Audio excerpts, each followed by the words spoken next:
Now for the bonus. Located at 651 Main Street, Buffalo, New York. Opening in 1877. We have the Dr. Ray V. Pierce Palace Hotel. Where this gets wild. We've talked about energy here on this channel. How these buildings hold energy, but this gets deep.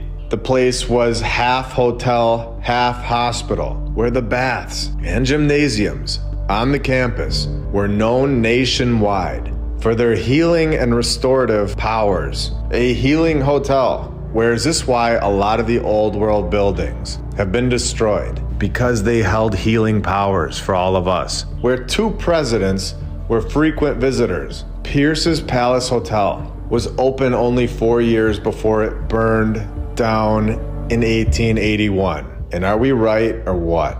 Is this not a nod? I'm not joking. Every time I see this narrative, I am more and more surprised. For one, that we never noticed this before. And for two, that they really put this in the narrative over and over and over, all over the world.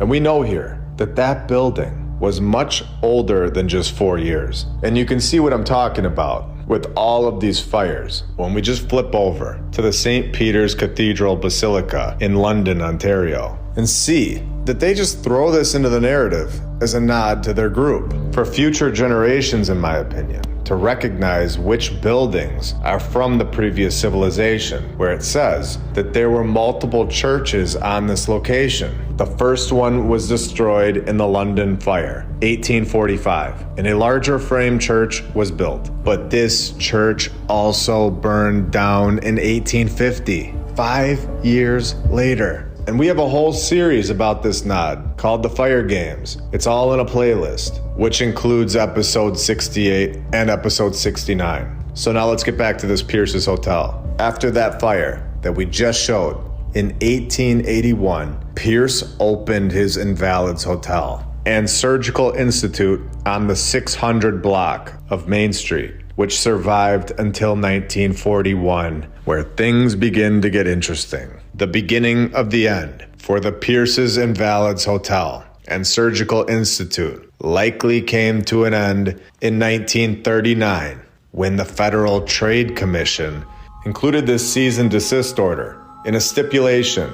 They were basically no longer allowed to call themselves doctors or medical men. They were no longer able to give medical advice. Not being able to call themselves doctors or call their advice medical advice must have been a lethal blow a little over a year later, where in my opinion, this was the end of this old world medicine, old world healing powers coming to an end when on August 1st, 1941, the Invalids Hotel and Surgical Institute discontinued operations, and Pierce, the one that had this knowledge of old world healings, passes away. And 2 years after that, 1944, Kane announced that they would be destroying all of the Pierce's estate's glass work.